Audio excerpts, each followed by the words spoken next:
जी Fahad hello. भाई। हाँ राजेश भाई, अभी आप फ्री नहीं हो क्या? नहीं, मैं तो फ्री हूँ। आपका कॉल कट गया, मेरे को लगा आप फिर कॉल बैक करेंगे तो आपने किया। अच्छा अच्छा, नहीं नहीं, पता नहीं कैसे कट गया। जी फहद भाई, यूपी में कहाँ रहते हो आप? आजमगढ़ पे। आजमगढ़। हाँ, तो क्या माहौल है वहाँ का? माहौल सही है भाई, कोई दिक्कत नहीं है। भाई मुझे अल्हम्दुलिल्लाह। भाई मुझे हाँ, यहाँ पे 10 के 10 सीट से सपा आई है ना। हाँ, यहाँ पे 10 के 10 सीट से सपा है। बीजेपी एक भी सीट से नहीं है। सारे सपा आजमगढ़ में है। सबसे सपा है भाई, सबसे। तो तुमको ऐसा लग रहा है कि तुम सेफ हो? भाई ऐसा बिल्कुल नहीं लग रहा है, ऐसी बात नहीं है भाई। हाँ, सपा पार्टी जो है उसकी हवा निकल गई है। भाई कोई कोई अपना नहीं है, चाहे सपा हो चाहे साइकिल कोई भी वाला हो। है ना सपा पार्टी। मैं ज्यादा हाँ हाँ जानता नहीं हूँ पॉलिटिक्स के बारे में, मैं अल्लाह हाँ रसूल भाई, के बारे में ज्यादा जानता हूँ।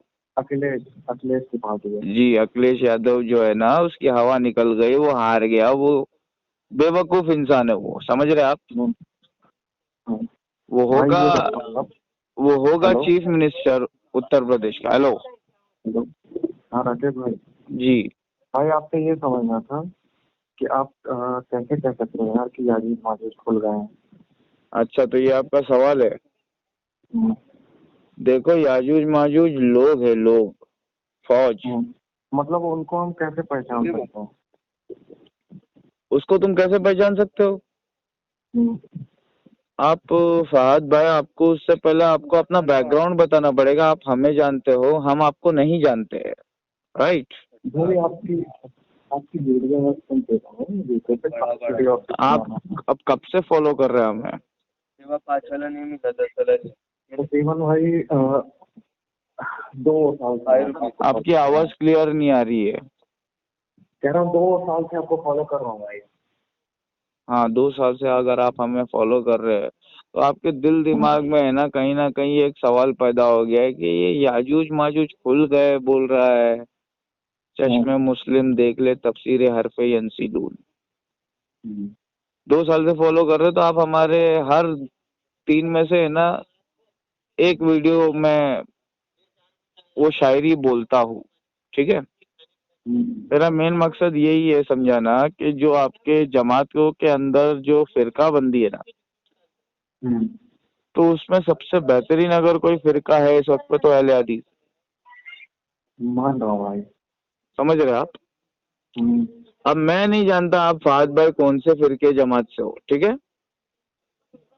ये बात तो मानते हो ना कि सोशल मीडिया पे हम आते हैं आप लोगों का हगावा उठाने के लिए। हम दलित समाज से हैं, राकेश एक्स। समझ रहे? हिंदू भी नहीं हूँ, मुसलमान भी नहीं हूँ, गरीब हूँ, गरीब। भाई मैं उसी को हक पे समझता हूँ जो गैरों को अपनी तरफ ले आए। तो ये तो मोहम्मद रसूलुल्लाह है। इनके अलावा इनके मतलब जैसा वही बात कोई है, नहीं। मतलब जो वही बात है, जो इंसान गैरों को जैसे हिंदुओं को या फिर क्रिश्चियन को अपनी तरफ ले आए, मैं उन्हीं को हक से समझूंगा। अल्हम्दुलिल्लाह। तो क्या आप हमको हक पे समझते हो? बिल्कुल भाई। तो फाद भाई, आप पहली बार कॉल कर रहे हैं हमें? हाँ भाई। अच्छा, तो मैं नहीं जानता ना, मुझसे लोग बहुत दफा बात करते हैं, सलाम दुआ करते हैं, हाँ। हालचाल पूछते हैं और अपनी दुनिया में वापस खो अच्छा जाते ये हैं। बताइए राकेश भाई याजूज माजूज कि खुले इंडिया हैं। में, ये बताइए कि इंडिया में भी हैं वो लोग? जी हाँ। अच्छा, इंडिया में कौन लोग हैं?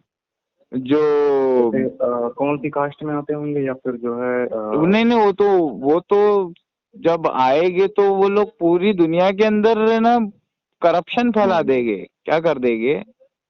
नहीं नहीं, मतलब हदीस में ये आया है कि बहुत ही कसरत से होंगे, काफी जी ज्यादा जी जी तादाद में जी होंगे जी जी ना। जी जी। तो आज के डेट में हम्म। सबसे अच्छा एक ज्यादा हदीस तादाद। और है उसमें कि अरे जो है भाई जब वो साहब, फाद आएंगे भाई तो फाद तब भाई उनको। फाद भाई फाद भाई, हाँ आपने हाँ, जाकिर नायक को कभी सुना है? सुना है भाई। बहुत सारी वीडियोस उनकी सुनी उन्होंने है। कभी कहा है कि याजूज माजूज खुल गए? नहीं नहीं, इसके बारे में तो कभी डिस्कस नहीं किया उन्होंने। हाँ, क्योंकि वो एक एजेंडा के हिसाब से काम करते हैं। ठीक है। अच्छा। उनका एजेंडा है कि दूसरों के धर्मों की किताब में कहाँ कहाँ अल्लाह उसके रसूल के बारे में लिखा हुआ है वो बता दो, ठीक है। तो वो एजेंडा से ना इंडिया के अंदर वो हिट हुए और बीजेपी आरएसएस वाले लोगों ने उनको फिट कर दिया। समझ में आ रहा है आपको? उन्होंने भी कभी नहीं कहा तो ये मेरी गलती नहीं है, उनकी गलती है। समझ में आया? याजूज माजूज कौन है वो जब खुल जाएंगे तो पूरी दुनिया के अंदर इस्लाम नाम रह जाएगा, उस पर चलने वाला कोई नहीं रहेगा। समझ में आ रहा है? आज की डेट में तो वही है। तो फहद भाई आप हमसे दलील कहाँ मांग रहे हो? आपके अहले हदीस मौलानाओं को मेरा नंबर दो फहद भाई, और उनको कहो, उनके सामने बैठ के कहो कि इनसे ना कॉल पे बात करो। ये भाई ना सुनो भाई, मेरा किसी मौलाना से इतना ज्यादा राब्ता नहीं है, किसी भी मौलाना तो कोई भी तो जमात फहद हो भाई आप नमाज तो पढ़ते होगे ना? हाँ भाई, नमाज पढ़ते हैं। हाँ बस इतना ऐसा ही हमको चाहिए। तुम अगर नमाज पढ़ते हो तो तुम मुसलमान हो, ठीक है। नमाज तुम्हारे अंदर फर्क करती है ना। मोमिन और काफिर के बीच में फर्क करने वाली चीज क्या है? नमाज। समझ रहे? और हम नमाज है ना उसी के पीछे पड़ेंगे जो सच्चा होगा। और क्या भाई? समझ में आ रहा है? इमाम जो होगा ना हमारा वो सच्चा होगा, वो ना शिया होगा, ना सुन्नी होगा, ना वहाबी होगा, वो मोहम्मदी होगा। समझ में आ रहा है? तो अभी मस्जिदें है लेकिन उसके अंदर है ना मोहम्मदी मौलाना नहीं है, बस इतना सा ही झगड़ा है मेरा। समझ में आ रहा है? मेरे को इस्लाम अल्लाह ने सिखाया, ठीक है। अगर कोई मौलाना हमसे बहस करता है और वो कहता है कि हम जाहिल है, गुमराह है, तो उसको कितना साल हुआ आपको इस्लाम एक्सेप्ट किया? हो गया मेरे को समझ जाओ 15 साल खुलकर इस्लाम कबूल कर।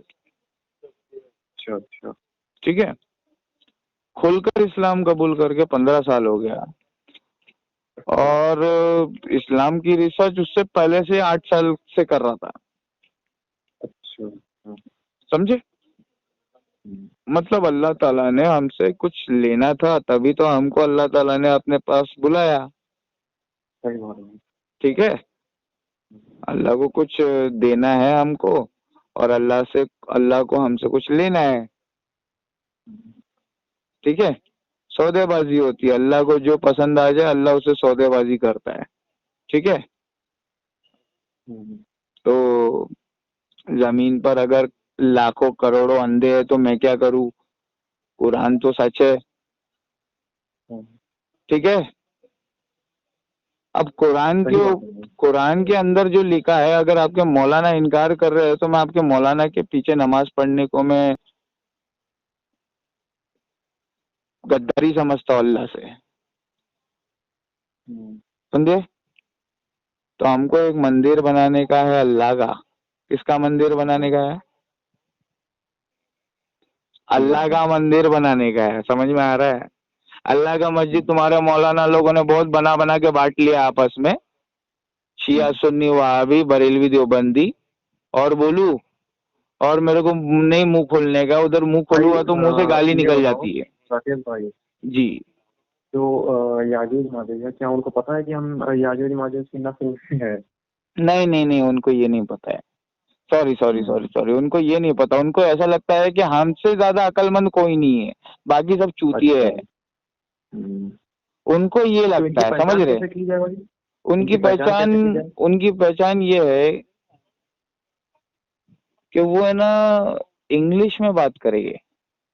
अच्छा, समझे? मतलब हर चीज में शो ऑफ ज्यादा करेंगे। हर चीज में शो ऑफ नहीं ज्यादा करेंगे, वो साइंस एंड टेक्नोलॉजी को है ना सबसे ऊपर रखेगा, अल्लाह उसके रसूल से भी माज़अल्लाह। अच्छा, साइंटिफिक और टेक्नोलॉजी वर्ल्ड को और उसके दलाइल को ही हुज्जत समझेंगे। इस दुनिया के बाद में एक दुनिया है, उसके ऊपर उनका ईमान नहीं है। अच्छा, अगर इस दुनिया खत्म होने वाली है तो चलो हम कोई दूसरी दुनिया बनाते हैं। याजूज माजूज आप ये कह रहे थे कि मुसलमानों में भी हैं वो। हाँ, इंशाल्लाह बोले बगैर वो खुलेगे नहीं ना, और लोग खुले तो इंशाल्लाह बोल के खुले, अच्छा हदीस अच्छा, है। मुसलमानों में भी हैं वो। हाँ, इंशाल्लाह बोलेगे नहीं तो खुलेगा नहीं। अच्छा तुम्हारा अच्छा सदर जो होगा याजूज माजूज का, वो मुसलमान कौम से ही आएगा, अच्छा समझ रहे। अच्छा और अच्छा वो बोलेगा चलो कल खोदेंगे इस जमीन को इंशाल्लाह, तो तब वो खुल जाएगा दूसरा दिन। अच्छा। हदीस है ये, उसमें इंशाल्लाह का लफ्ज है। आपके किसी भी उलमा इकराम से आप राब्ता करके पता लगा दे आप कौन से जमात से वाले हदीस। भाई वैसे तो किसी जमात को मैं उतना आपके फॉलो बाप नहीं दादा कौन करता। से जमात से? मेरे बाप दादा है ना देवबंद, हिंदू जमात से थे, देवबंद दलित। से। तो आप देवबंदी हो, तो भाई आपके है ना जो हाँ तारिक मुफ्ती मसूद है, आप उनको बहुत सुने होंगे, हाँ मुफ्ती हाँ, तारिक उनको तो मसूद, सुनते हैं। है ना। लगभग लगभग सबको सुनते हैं भाई, अहले हदीस वालों को भी सुनते हैं, माशाल्लाह, तो देवबंद वालों आपका को भी जहन सुनते थोड़ा हैं। खुला हुआ है, ठीक है। हम तो शैतान को भी सुनते हैं, समझ रहे। देखो, हमको नबी अकरम सल्लल्लाहु अलैहि वसल्लम से सुन्नत मिली है ये कि तुम शैतान की भी सुनो अगर वो तुमको सच बोल रहा है तो। हम्म, और सच क्या है? अल्लाह का कलाम। बाकी सबके अंदर शक है, समझे। एक अल्लाह का कलाम ही है जो ये कहता है ज़ालिकल किताबु ला रैब फी, ये वो किताब है इसके अंदर शक की कोई गुंजाइश ही नहीं है। समझ में आया? शक की बिल्कुल भाई, बिल्कुल कोई बिल्कुल। गुंजाइश नहीं है। तो इसके ना उलमा इकराम है ना अभी इंडिया में नहीं रहे, और जो है ना वो पता नहीं कहाँ है। एक ही मेरे को नजर आ रहा है, वो सज्जाद नोमानी साहब है, मगर वो भी कौन से जमात में फिरके में है, उनका अकीदा क्या है, वो सब बातिल है, समझ रहे। अच्छा, सज्जाद नुमानी, हाँ शायद मैंने उनको सुना है। जी, सज्जाद नोमानी साहब है ना, मैं उनकी पैरों की धूल भी नहीं हूँ, ठीक है। मैं उनके साथ में बैठकर अगर थोड़ा अल्लाह रसूल की बात कर लूंगा तो शायद जन्नत चला जाऊंगा, ऐसा मेरा अकीदा मेरे ख्याल है। मेरे ख्याल मेरे ख्याल से यूपी के ही है ना वो, देवबंद साइड के हैं सज्जाद पता नहीं नमानी। कहाँ के है। हाँ। आज के डेट में जो अकीदा है वो कुरान और सुन्नत का चाहिए, उसके बाद बिल्कुल में ही भाई। मैदान जंग के अंदर तुम तलवार लेकर उतरना। पहले तुम मोहम्मदी बन जाओ, शिया सुन्नी वहाबी से निकल जाओ, वरना दज्जाल के जाल में फंसकर आग में जा रहे हो हमेशा के लिए। अल्लाह को फिरका परस्त लोग, उनका कोई अमाल पसंद नहीं है। बिल्कुल भाई। वो कितना भी लाख नेकी करे, अल्लाह उनको जन्नत नहीं देगा। मुशरिकों की बात कर रहा हूँ मैं, जो अल्लाह को जानते हैं फिर भी उसके साथ में शिर्क करते हैं, समझ रहे आप। बिल्कुल भाई। हाँ, तो वो शिर्क करने वाले खाली काफिर नहीं होते, मुशरिक भी होते हैं। मुशरिक वो होते हैं जो अल्लाह का नाम लेते हैं लेकिन अल्लाह की जात पर यकीन नहीं करते और गैरों की चौखटों पे जाते हैं मांगने के लिए, भीख मांगने के लिए, मदद की भीख। और ऐसी मदद जो कोई कर ही नहीं सकता, समझ रहे आप, इतने अंधे हैं। समझ में आ रहा है आपको? समझ रहे हैं भाई। अरे भैया, बीच समुंदर के अंदर मैं डूब रहा हूँ, और मैं अगर किसी हिंदू मजहब के बड़े बुजुर्ग का नाम ले लूं, या किसी शिया मजहब के बड़े बुजुर्ग का नाम ले लूं, समझ में आ रहा है, हाँ भाई। तो क्या वो लोग मेरे को बचाने आएंगे? हाँ नहीं आ सकते भाई, अल्लाह के सिवा कौन बचा सकता है। हाँ हाँ, तो या अल्लाह मदद। जय भोलेनाथ की, चिंता नहीं कोनो बात की। अल्लाह बहुत भोला है, 70 माओ से ज्यादा मोहब्बत करता है, ये हमको मदीने वाले ने बतलाया, समझे। तो हमारे दिल से निकल गया जय भोलेनाथ की, चिंता नहीं कोनो बात की। मेरी माँ मुझसे कितनी मोहब्बत करती है, तो मेरा अल्लाह मुझसे तो उससे 70 माओ से ज्यादा मोहब्बत करता है। वाह, समझ में आया। उसने कुरान दिया है, अल्लाह ने बोला टेक दिस नूर, टेक दिस नूर, टेक दिस नूर, टेक दिस लाइट। अंधेरे में है पूरी दुनिया, ये लाइट ले लो, तुमको जिंदगी जीने में आसानी होगी, सुकून से जिंदगी जी लोगे। कुरान कुरान कुरान। भाई तुम्हारे मौलाना छोड़ दिए तो मोदी जी आ गए, अब मोदी जी की क्या गलती है भाई? हाँ, सही बात भाई। हमारे यहाँ पे ना गरीब लोगों की बस्ती है ना, हमारा बिल्डर है ना, उनको 5,000 रुपए में साइन करवा के 51% बना कर है ना कानूनी तौर पे जीत गया हो। आज वो डोल वोल बाजा वाजा लेकर, पुलिस प्रोटेक्शन लेकर है ना, अपने कुछ कुत्तों को लेकर आया था जो उनके बूटी ऊपर है ना, हमारे देश, हमारे मुंबई, हमारे सेंटा क्रूज वेस्ट के अंदर जहाँ पे मैं रहता हूँ 25 साल से, वो अभी जाने वाला, टूटने वाला, हम लोग बर्बाद होने वाले हमेशा के लिए। जिनके 2 बेटे हैं, 2 से ज्यादा बेटे, उनके माँ बाप है ना बर्बाद होने वाले, उनके बच्चे उनके सामने बर्बाद हो जाएंगे। समझ में आ रहा है? कौन सा डिस्ट्रिक्ट आपका पड़ता है? मैं महाराष्ट्र मुंबई में रहता हूँ, और याजूज माजूज है ना पूरी दुनिया के अंदर डेवलपमेंट के नाम पे है ना करप्शन फैला रहे, समझ रहे आप? आपका कौन सा डिस्ट्रिक्ट पड़ता है भाई मुंबई में? महाराष्ट्र मुंबई। अच्छा अच्छा। मुंबई के अंदर Santa cruise. Santa cruise. Santa cruise के अंदर हमारी झोपड़पट्टी, वो झोपड़पट्टी बिल्डर गरीबों को गुलाम बना चुका है, उसकी जमीन हो गई है वो। समझ में आ रहा है? तो अब याजूज माजूज की बात कर रहे, याजूज माजूज तो हमारे बस्ती में रहते हैं भाई। समझ में आया? अरे भैया, जो होली के दिन, सुनो सुनो सुनो, होली के दिन, होली के दिन बहुत सारे लोग है ना दंगे किए और मर गए, लफड़ा झगड़ा किए। कोई भी मौलाना एक्सेप्ट नहीं कर रहा है, किसी भी, चाहे कोई भी जमात का हो। अरे भाई, कुरान के अंदर लिखा है, जब वो यहूदी अंबिया के करिया, सुनो सुनो सुनो सुनो मेरी बात सुनो, जब यहूदी अंबिया के करिया में वापस लौट आएगा तो याद रखना हमने उसको हराम कर दिया, बस्ती से निकाल दिया है, तो वो नहीं आ सकता। वो लौट आएगा तो याद रखना याजूज माजूज लेकर आएगी। अल्लाह कह रहा है, तो तुम्हारे मौलाना नहीं मान रहे तो मैं क्या करूं? मैं तो मुसलमान हूँ, मैं तो मानूंगा। मैं तो अल्लाह के कलाम पे शक भी नहीं कर सकता, और जो शक करेगा उसके साथ में पानी भी नहीं पीऊंगा, खाना तो बहुत दूर की बात है। समझे? बिल्कुल भाई, मैं इसके बारे में स्टडी करूंगा अभी। मैं आपकी उम्र कितनी है? सर भाई 22 है। अच्छा, तो अभी ये उम्र में तो हमने इस्लाम कबूल किया था खुल के। 22 साल की उम्र में खुल के इस्लाम कबूल किया था। अभी 37 ईयर्स हो गए ना, 15 साल।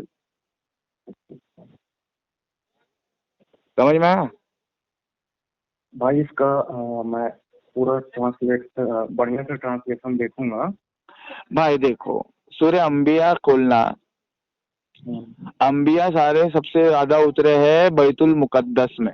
कहाँ उतरे हैं? बैतुल मुकद्दस में। बैतुल मुकद्दस में सारे अंबिया इंतजार कर रहे थे इमामुल अंबिया मोहम्मद रसूलुल्लाह का। कहाँ कर रहे थे इंतजार? बैतुल मुकद्दस। नबी अकरम सल्लल्लाहु अलैहि वसल्लम आए और जिब्रील से पूछने लगे ये सारे कौन है? तो जिब्रील अलैहिस्सलाम ने फरमाया कि ये सारे आपसे पहले आए हुए रसूल थे। बोले ये क्या है, किनका इंतजार कर रहे हैं? बोले ये अपने इमाम का इंतजार कर रहे हैं। तो कौन है इनका इमाम?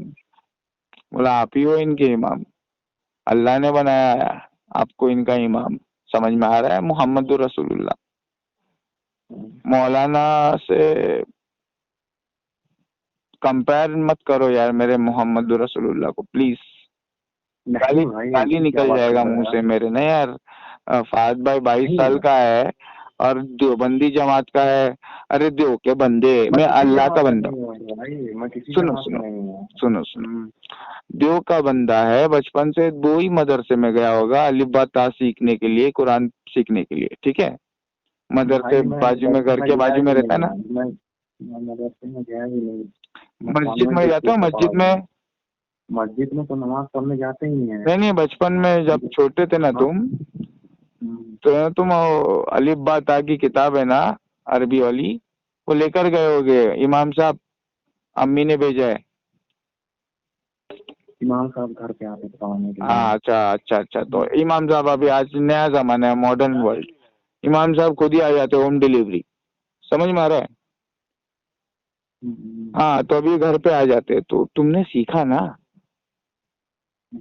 तो वो देवबंदी है और मैं हूँ मुस्लिम, मैंने घाट घाट का पानी पिया है, देवबंदी, बरेलवी, शिया, सुन्नी, वहाबी। भाई मैं इन सब चक्करों में नहीं पड़ता है। अरे पढ़ना पड़ता है। हम इस्लाम ढूंढ रहे हैं तो मार्केट में पहले घूमो। इस्लाम एक शहर है, नबी अकरम सल्लल्लाहु अलैहि वसल्लम फरमा रहे, मैं इस्लाम इल्म का शहर हूँ और अली उसका दरवाजा है, मेरा नाम अली है और मैं इल्म का दरवाजा नहीं हूँ, मौला अली इल्म का दरवाजा है। समझ में आया? बिल्कुल भाई बिल्कुल। तो वो मैं दरवाजा खोला ना, तो अली रजी अल्लाह तआला ने बोले, अंदर अहले हदीसों से ही इस्लाम लेना। 2022 चल रहा है, अंदर अहले हदीसों से इस्लाम लेना बुनियादी, और उन पे भी है ना शक करते रहना, यकीन किसी पे नहीं करना, कुरान पे करना। समझ में आया? मेरे यहाँ अहले हदीस जमात के लोग हैं नहीं। अहले हदीस जमात से बेसिक इस्लाम सीखो, अल्लाह कौन है, अल्लाह क्या चाहता है, ठीक है? नहीं मेरे यहाँ पे है नहीं ना। अरे भैया सुनो, यूट्यूब का जमाना है, मॉडर्न जमाना है, टेक्नोलॉजी का जमाना है, कहीं जाने की जरूरत नहीं है, ठीक है? 22 साल की उम्र है, आपने अपना ग्रेजुएशन पूरा कर लिया है, जॉब वॉब देख रहे होगे या शादी वादी के चक्कर में होगे, अगर पैसे वाले होगे तो, ठीक है? तो अभी तुम पैसे वाले नहीं हो तो पैसे के पीछे भागो, और मैं बोल रहा हूँ पैसा झाला खोटा आणि पाऊस आला मोठा। पैसा कागज का हो गया है भाई, नबी के दौर में कागज का नहीं था, ये कागज का पैसा याजूज माजूज ने किया है, सिर्फ यहूदियों की मदद के लिए। समझ में आया? इससे यहूदियों की मदद हो गई है।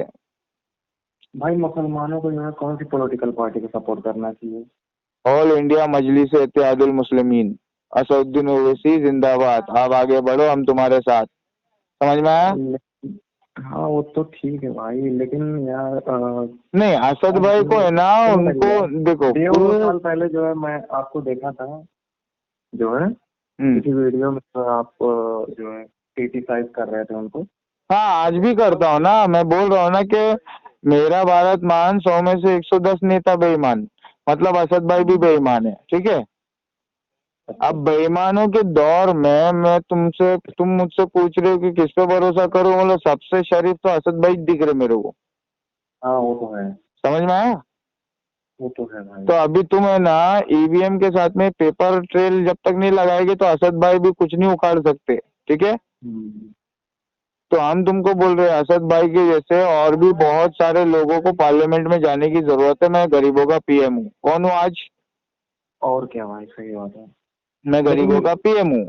तो गरीबों का पीएम, हाँ भाई, 80% लोग उसको खुद ही एजेंट बना रहे हैं अपनी कौम। वो नॉलेज की बात है ना, वो नॉलेज की बात है। समझ में आ रहा है क्या? नॉलेज की बात है। असद भाई मौलाना नहीं है, मौलाना हम है, हमको अल्लाह ने मौलाना बनाया है, ठीक है? तो कुआं प्यासे के पास नहीं जाता है। असद भाई को बोलो हमारे पास आने के लिए, मैं उनको नॉलेज दूंगा कुछ, ठीक है? जिससे ना 80% हिंदू उनके पास आ जाएगा, तो अब तो मामला ही खत्म। तुम्हारे 80% मुसलमान अगर उनके मुखालिफिन मुनाफिकत कर रहे हैं तो हमारे पास वो आएंगे ना, तो असद भाई को 80% हिंदू वोट दिलाएंगे। और अगर हमारे पास आए तो सब्र से बातचीत सुने, उनके हालात को हम जानते हैं, लेकिन दुनिया का हाल क्या है वो सब कुरान के अंदर है। समझ में आ रहा है? दुनिया किधर जा रही है और हमें मोमिनों को आगे क्या करना है, मोहम्मदियों को आगे क्या करना है, वो तो कुरान बताएगा ना। और कुरान बताने वाले अगर कोई नहीं है तो मैं बोल रहा हूँ अभी जिंदा है। जब मैं मर जाऊंगा तो उसके बाद में बोलना कि कोई नहीं है, मगर हम तो गए दिन के तन्हा थे हम अंजमन में। अब यहाँ मेरे राजदार और भी है, अभी तो हम लोग बहुत है। हम हमारे अकीदे को, अल्लाह के रसूल सल्लल्लाहु अलैहि वसल्लम के अकीदे को, जो 1400 साल पहले आया है और इस्लाम को मुकम्मल कर दिया है, जो इस्लाम आदम अलैहिस्सलाम लेकर आए थे, तो तुम उस इस्लाम पर तुम्हारे मौलाना शक करते होगे इसलिए फिरके में बढ़ गया। हम शक नहीं करते इसलिए मुसलमान बन गए। समझ रहे हो आप? हमको नहीं मालूम कौन क्या है, हमको बस इतना मालूम हम गरीबों के पीएम है। अगर हम पीएम बन गए गरीबों के तो असद भाई चीफ मिनिस्टर बनेंगे हैदराबाद के। एमपी तो बहुत छोटा सा पोस्ट है, असद भाई को चीफ मिनिस्टर बनना चाहिए। तो 80% हिंदुओं का वोट कैसे हासिल करने का हमसे पूछो, हम तुमको बताएंगे कि अल्लाह के रसूल सल्लल्लाहु अलैहि वसल्लम के कलाम में क्या क्या बातें छुपी हुई है जो मौलाना नहीं जानता है। जानता होता तो बताता। समझ में आया? देखो, असद भाई की जान जो लेना चाहता था वो भी याजूज माजूज ही था। अच्छा। दो आए थे, वो हिंदू धर्म का नाम खराब करने आए थे। क्या करने आए थे? जैसे आतंकवादी कश्मीरी पंडितों को मार के इस्लाम धर्म का नाम खराब कर दिए। समझे? उसकी भरपाई तुमको करना पड़ेगा अभी ऑल ओवर इंडिया। मुसलमानों का भी मोदी जी है ना, अभी ये नफरत के जिंदगी कट जाएगी। समझ में आ रहा है?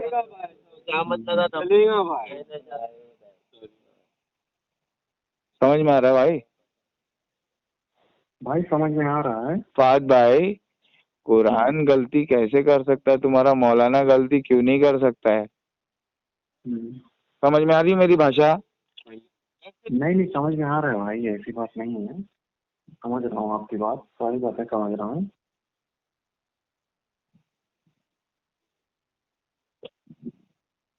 ठीक है राकेश भाई, मैं आपसे बाद में बात करता हूँ। ठीक है, इतना टाइम देने के लिए बहुत बहुत शुक्रिया। अब आप दोबारा हमसे बात नहीं करना। असद भाई को हमारा नंबर पहुंचाना और बोलना कि असद भाई, अगर आपको मुसलमानों को बचाना है। असद भाई से मेरा कोई रास्ता नहीं है। ट्विटर पे जाओ मुसलमानों, ट्विटर पे जाओ देश बचाने के लिए। अगर तुम अपने आप को बचाना चाहते हो तो देश बचाओ, बाबा साहेब अम्बेडकर का संविधान बचाओ। बाबा साहेब अम्बेडकर का संविधान बचाने के लिए ट्विटर पे आओ बेटा। अपनी आईडी बताना, मैं आपको टैग करके जो है असद भाई को फॉलो करो, हमको मत फॉलो करो। हमारी कोई आवाज ही नहीं सुनता है, सब शोर है बेटा। पूरे इंडिया में शोर है, मोदी मोदी मोदी मोदी। कोई किसी की आवाज नहीं सुन पा रहा है फाहद बेटा। समझ रहे हो बेटा? मैं आप जनाब से बात करना अच्छा लगता मुझे, ठीक है? इसलिए मैंने इस्लाम कबूल किया है। आई बात समझ में? मुझे गाली गलौज अच्छी नहीं लगती।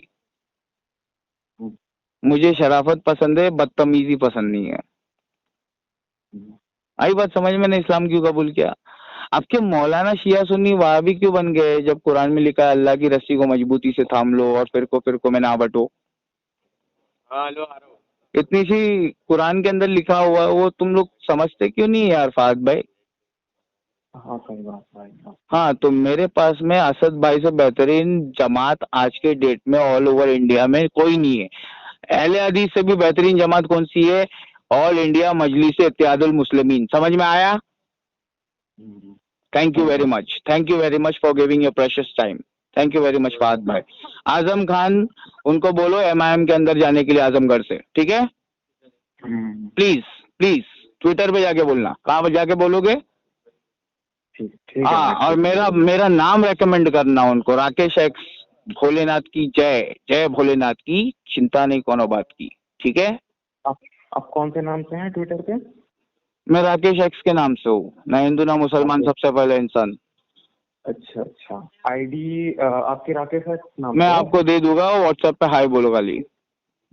ओके ठीक है भाई, ठीक। चलो अस्सलाम वालेकुम। ठीक है भाई, अस्सलाम वालेकुम। वालेकुम सलाम।